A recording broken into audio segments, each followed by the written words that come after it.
romper el estigma es abrir caminos de inclusión.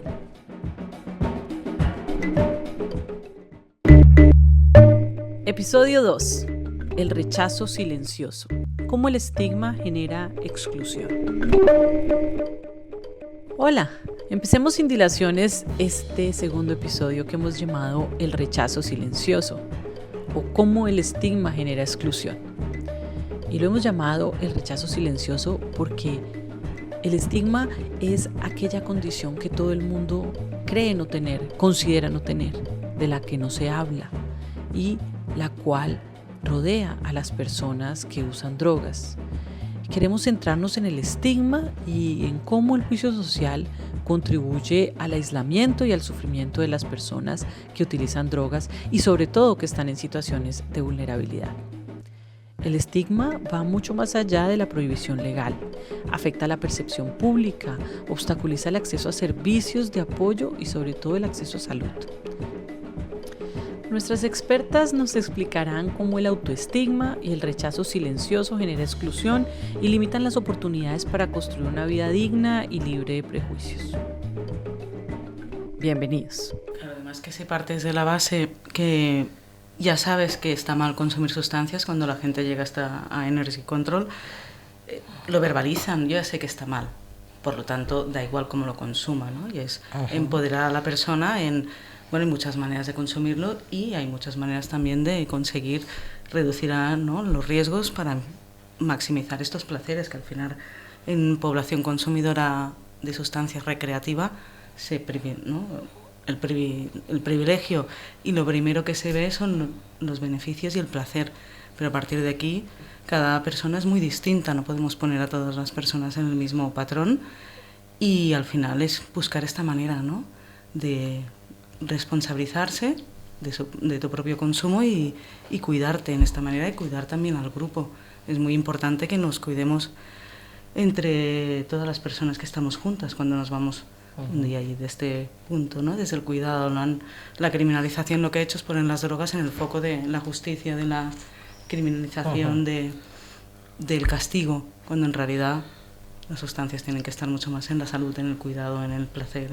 Es muy difícil que pueda tener un equilibrio, que pueda decidir si va a tomar una cosa o va a tomar otra, si esto es lo que le conviene más, si puede decidir sobre qué va a hacer mañana, son cosas muy elementales, ¿no? Porque a veces estamos pensando en cosas muy básicas y muy sencillas, pero que con el marco general prohibicionista, ¿no?, parece que necesitamos como toda una autoridad cientifista, que yo no diría que científica, ¿no?, que nos avale lo que intuitivamente, ¿no?, nos pone en marcha, y esto es de donde tendría que partir el estudio, ¿no?, de estas realidades para poder dar respuestas adecuadas, ¿no? Sí, referente a lo que dices, por ejemplo, algo que no se estudia porque no es cientifismo, ¿no?,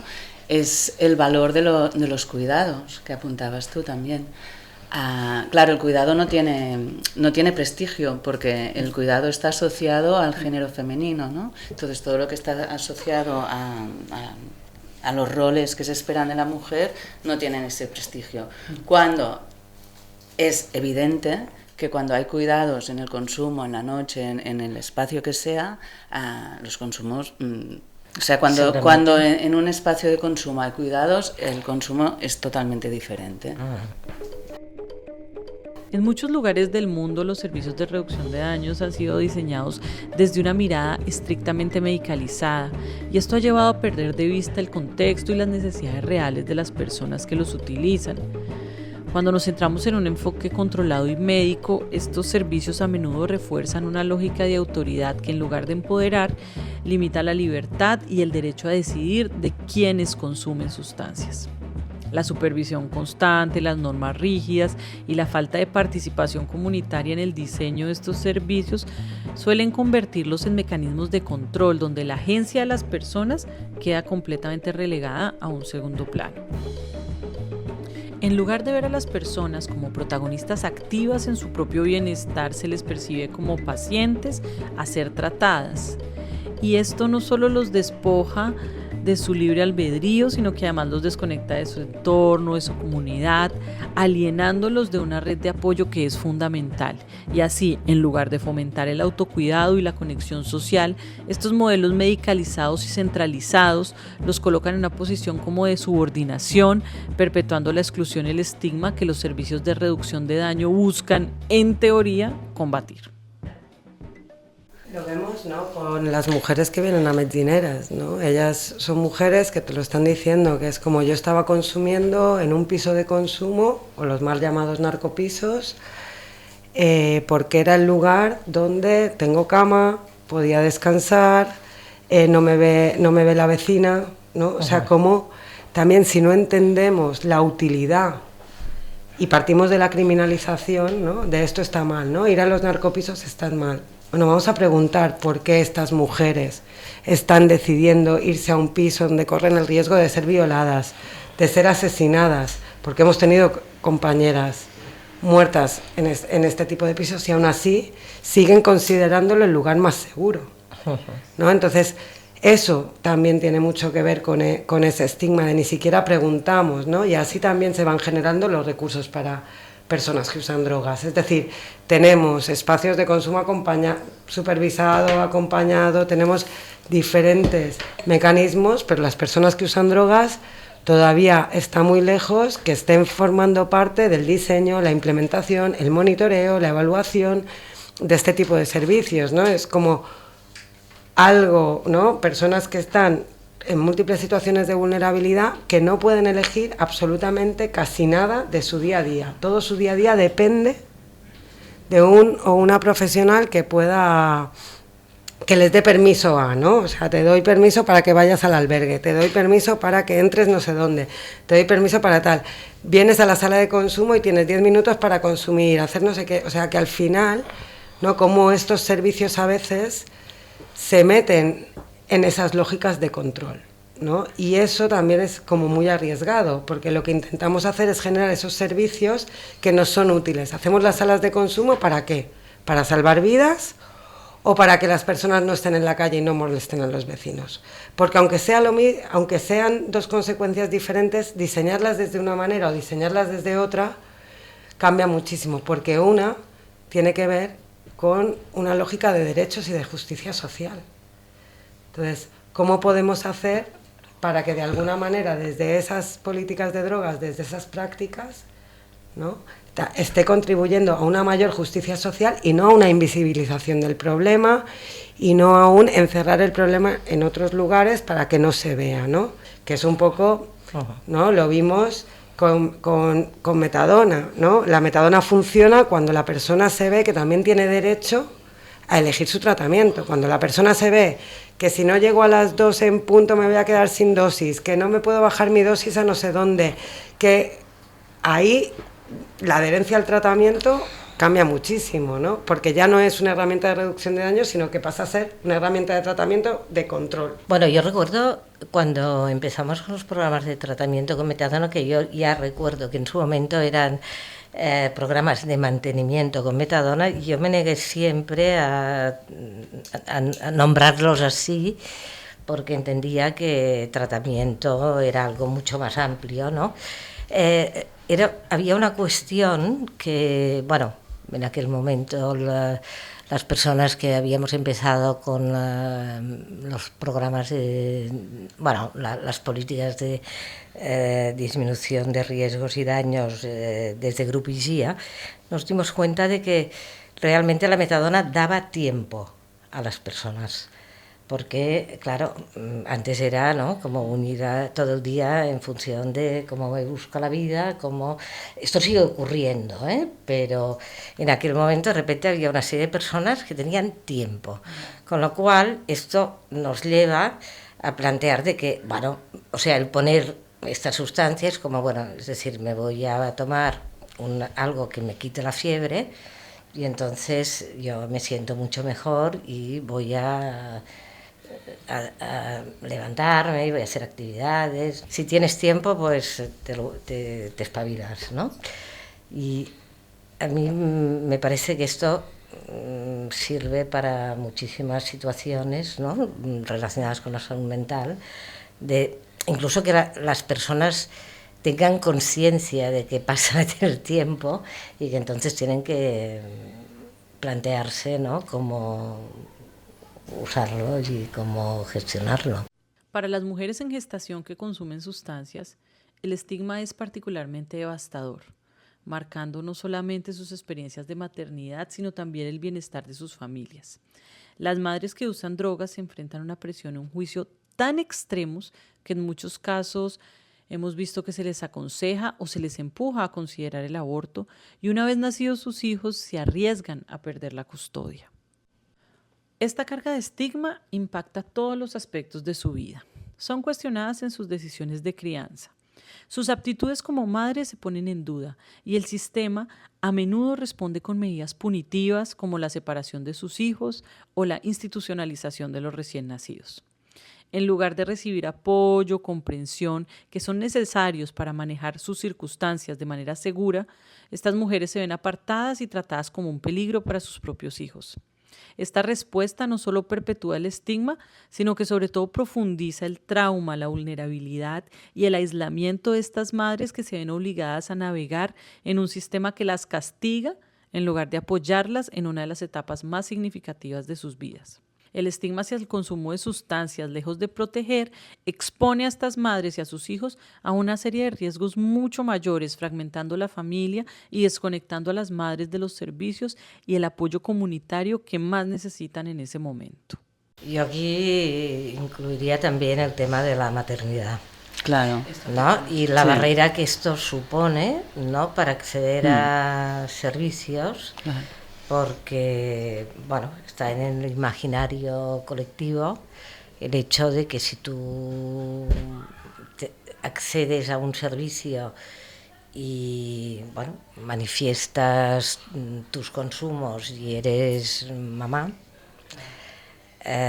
tienes un riesgo elevado de la intervención de servicios sociales, y no quiero criminalizar los servicios sociales porque no quiero, o sea, simplemente quiero cuestionar la forma de hacer. O sea, un día de estos estábamos comentando, ¿no?, de alguien que acaba de ser mamá, que había tenido sus consumos, etcétera, y bueno, se ha encontrado después de dar a luz en un hospital público con el hecho de que, como ahora además se comparten datos en todas las historias clínicas, si alguien tiene una anotación de que consumió drogas, pues esto ya puede ser un hilo, ¿no?, para empezar a estirar y hacer un seguimiento, que a veces puede ser un seguimiento amable y de apoyo y ayuda, pero en otras ocasiones no presenta estas características y obviamente es vivido por las personas como una persecución. Y esto también es algo muy duro para las mujeres y para sus hijos e hijas. Sí, al final esto va a depender mucho del profesional con el que te encuentres. Por supuesto. Entonces, claro, por ejemplo, aunque sea cannabis, ¿no? Mujeres que les han quitado el derecho a poder amamantar, ¿no?, el calostro, ¿no?, la primera leche, ¿no?, que sale por un positivo a cannabis, que al final el cannabis sabemos que es una sustancia que se acumula mucho y que tampoco hay estudios suficientes que nos indiquen su toxicidad para el feto, y si no, esta, ¿no?, o interrupción de la lactancia es muy importante. Que estamos hablando de violencia obstétrica, ¿no? Es una manera de violencia obstétrica cuando el objetivo, lo que se mira, o sea, la mujer es como un contenedor, de una reproductora, ¿no? No se mira lo global del bienestar, del equilibrio, Bueno, y neonatal. Y neonatal. Neonatal principalmente, yo diría. La violencia. Sí. También, claro. No, porque, bueno, a veces encuentras, ¿no? Y seguro que debe circular algún paper por ahí que dice que realmente las mamás que han tomado cannabis durante el embarazo pues han dañado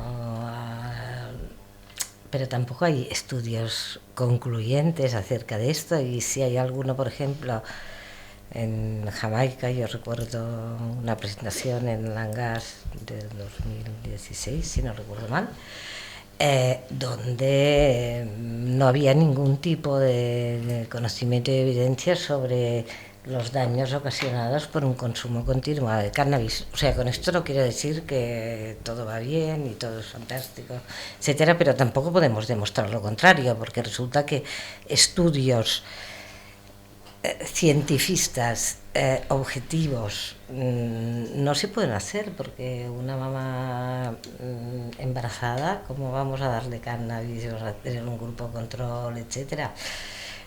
Se tendría que hacer unos estudios naturalistas, ¿no? Mamás, también sabemos, ¿no?, que, por ejemplo, pues hay mujeres que utilizan la cannabis como un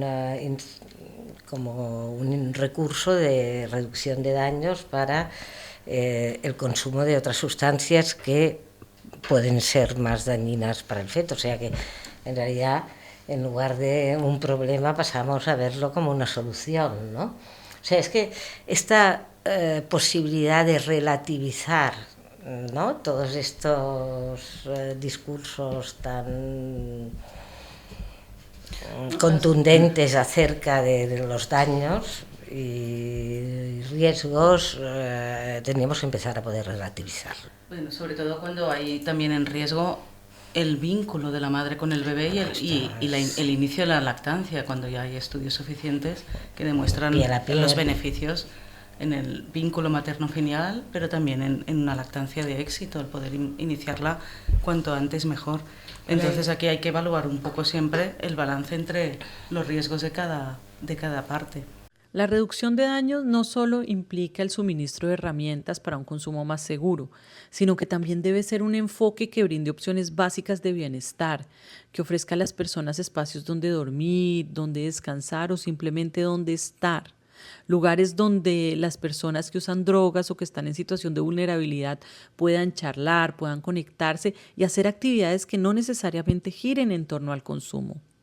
En estos espacios, la oportunidad de desconectarse de la carga del estigma y del juicio social es fundamental, y entonces estos lugares se convierten en una vía de escape del control institucional y del dolor que trae la exclusión constante. Hoy más que nunca es vital que los profesionales en estos servicios se relacionen con las personas que usan drogas o que están en situaciones de vulnerabilidad desde una postura horizontal, sin estructuras de poder ni jerarquías. Relacionarse de una manera horizontal es la mejor estrategia de reducción de daños y se convierte en una herramienta fundamental, porque tan solo al eliminar el estigma desde la raíz, con un trato igualitario y sin prejuicios, se puede empezar a sanar el dolor y a romper los ciclos de trauma. La violencia institucional y el estigma, perpetuados por miradas jerárquicas y moralizantes, están provocando un daño profundo. Cronifican las experiencias de sufrimiento y refuerzan la exclusión. Transformar la reducción de daños en un modelo de respeto, escucha y verdadera exclusión no solo facilita el acceso a estos servicios, sino que representa el primer paso para que las personas puedan vivir en bienestar y dignidad y, sobre todo, recuperando su lugar en la comunidad. La reducción de daños no solo implica el suministro de herramientas para un consumo más seguro, sino que también debe ser un enfoque que brinde opciones básicas de bienestar, que ofrezca a las personas espacios donde dormir, donde descansar o simplemente donde estar. Lugares donde las personas que usan drogas o que están en situación de vulnerabilidad puedan charlar, puedan conectarse y hacer actividades que no necesariamente giren en torno al consumo. En estos espacios, la oportunidad de desconectarse de la carga del estigma y del juicio social es fundamental, y entonces estos lugares se convierten en una vía de escape del control institucional y del dolor que trae la exclusión constante.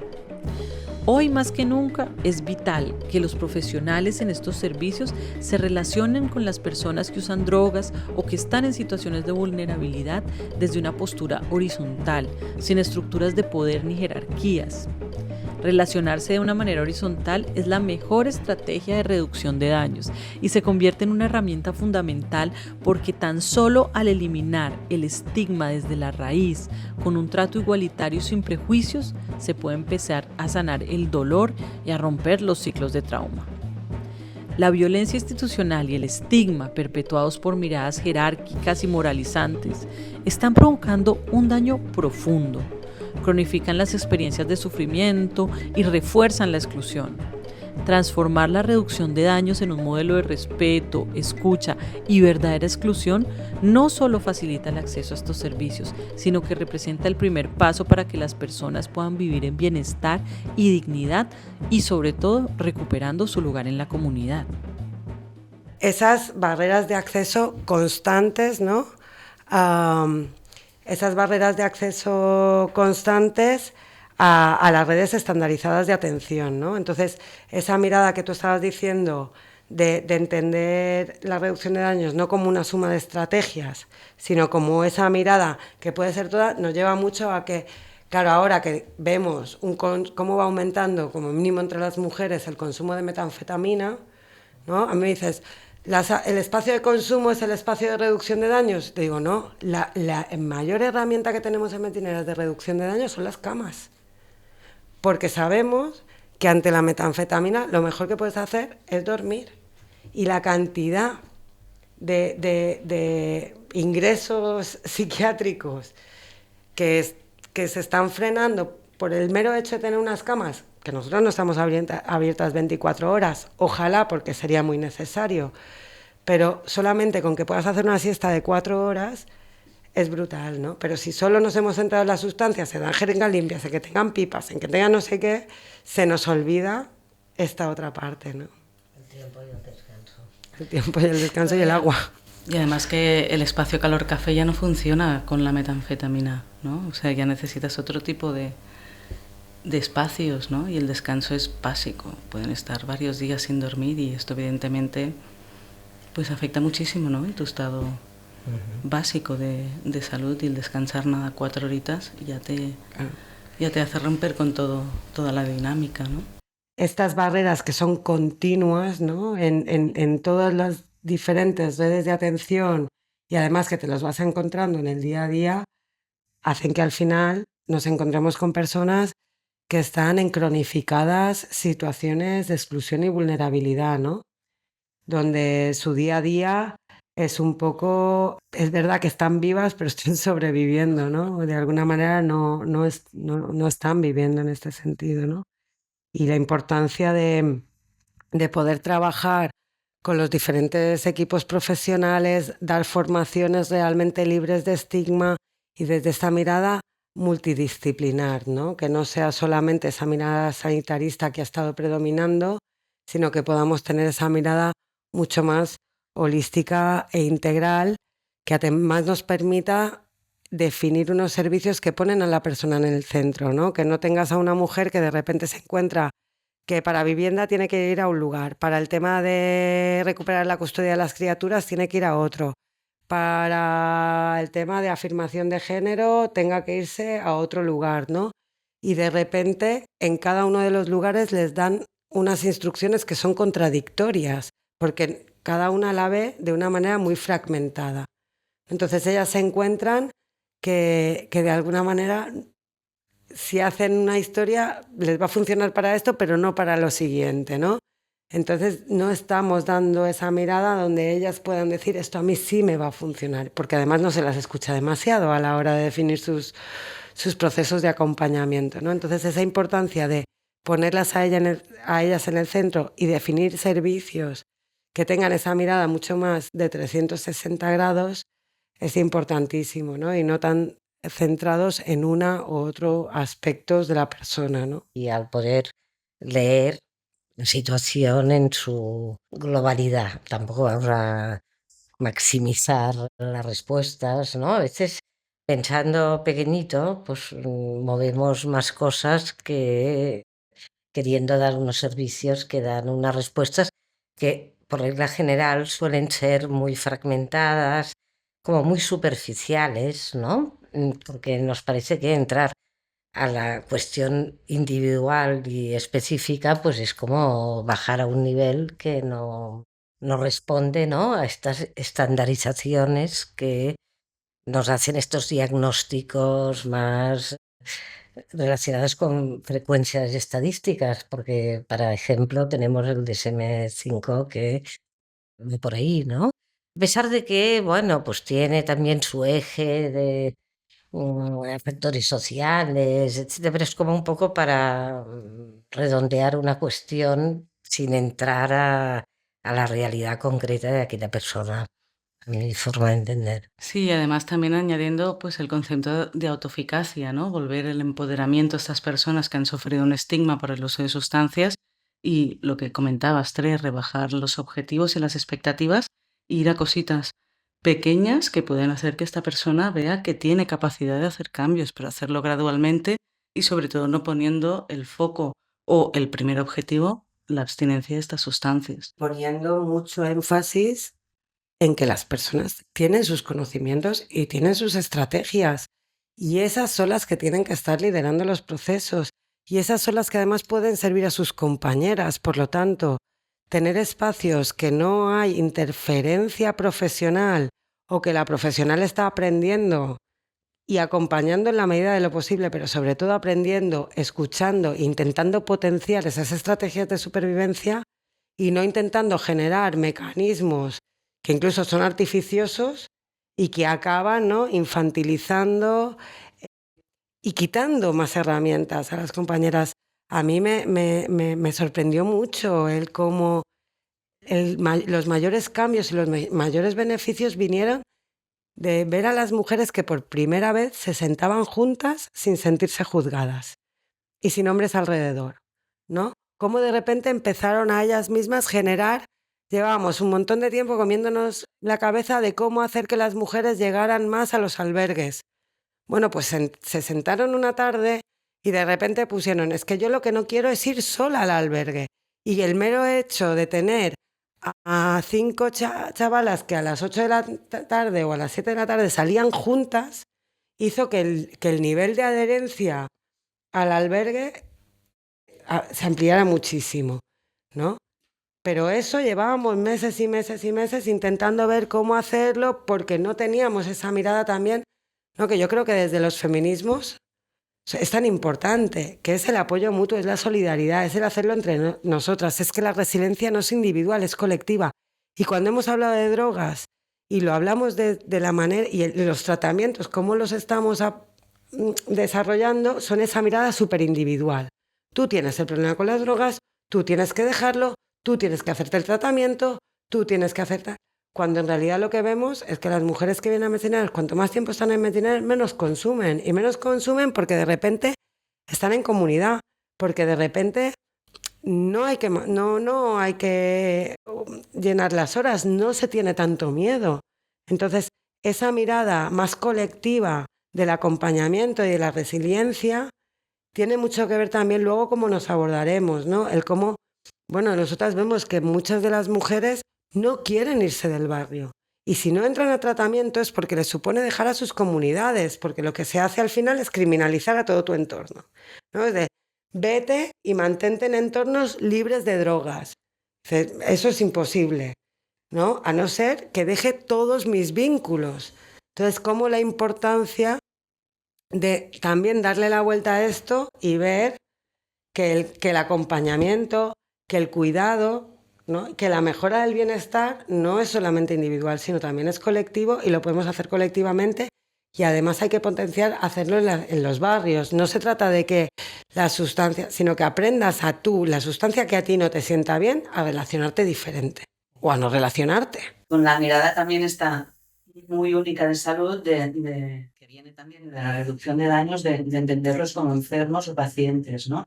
Cuando es súper importante en todo el proceso evolutivo, terapéutico, como lo queramos llamar, la participación activa de cada una. Y esto que comentabas responde también mucho a esta mirada otra vez únicamente como de salud o clínica del enfermo, de la persona enferma y de la persona paciente, ¿no? Cuando es sabido que en cualquier proceso de evolución o de terapia es súper importante que la persona forme parte, o sea, activamente, ¿no? Y que los resultados son súper diferentes. Sí, claro.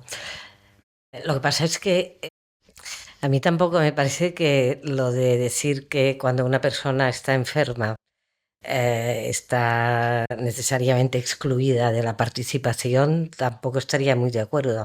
Es decir, es la posición del profesional de la salud, si tiene una visión compleja o no la tiene, y entiende que es importantísima la información que le da la persona y sobre todo el tenerlo en cuenta como persona gestora de un proceso, ¿no? O sea, cuando tú hablas de acompañamiento, ¿no? Es que verdaderamente tú te pongas en la posición de acompañar algo que la otra persona va a decidir si quiere ir por aquí o por allá. Y a veces, o sea, tu intervención será más insistente o menos insistente, ¿no? En función de la demanda que te está haciendo, porque hay personas que realmente te pueden pedir que las acompañes y las dirijas, ¿no? O sea, yo pienso que es esta versatilidad de ser capaz de ponerse, o sea, de vincularse con la otra persona. Esto puede implicar ponerse en lugar de la otra persona, etcétera, pero sobre todo establecer una conexión. Y muchas veces el mensaje es unidireccional, como muy up and down, ¿no? El profesional tiene el saber y lo vuelca sobre la persona y si la otra persona no entiende es su problema, ¿no? Bueno, y es invalidar, ¿no? Es como yo que sé, es esto sí, esto es bien, esto no. Y no es este acompañamiento de tú qué quieres y cómo te acompaño aquí, ¿no? Sin juicio, sin... Claro, porque lo de juzgar tiene mucho que ver con todo lo que hemos estado hablando, ¿no? Del marco prohibicionista, porque es que estás en un lado, estás en otro, o sea, no hay, ¿no? Estás con lo que hay que hacer o lo que no hay que hacer porque está prohibido. Y la jerarquía y vulnerabilización que esto conlleva, ¿no? Al final el estigma lo que hace es deja a la persona que consume sustancias en una posición inferior. Y esto evidentemente influye mucho en el tratamiento.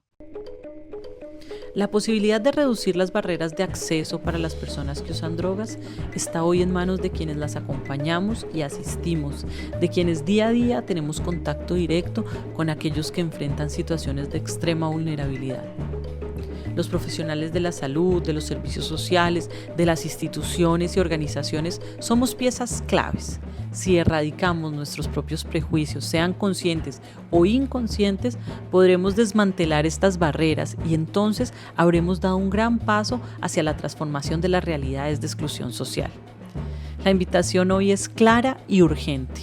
Fortalecer la mirada desde los derechos humanos, esos derechos que nos pertenecen a todos sin excepción, y erradicar cualquier forma de discriminación. Solo así construiremos comunidades y espacios de apoyo que realmente acojan, comprendan y respeten a quienes los necesitan. Porque en este camino hacia una sociedad más justa, la empatía y el respeto no son solo valores, sino las bases para un cambio real y profundo. Y con este llamado cerramos este segundo episodio de Romper el Estigma y Abrir Caminos de Inclusión. Yo soy Silvia Ojeda y los espero en nuestro tercer y último episodio, Más que Sustancias, Derechos, Justicia y Conexión. Hasta pronto. Este podcast ha sido realizado por UNAD, la Red de Atención a las Adicciones, en colaboración con Medcineres y financiado por el Ministerio de Derechos Sociales, Consumo y Agenda 2030 del Gobierno de España. Romper el estigma es abrir caminos de inclusión.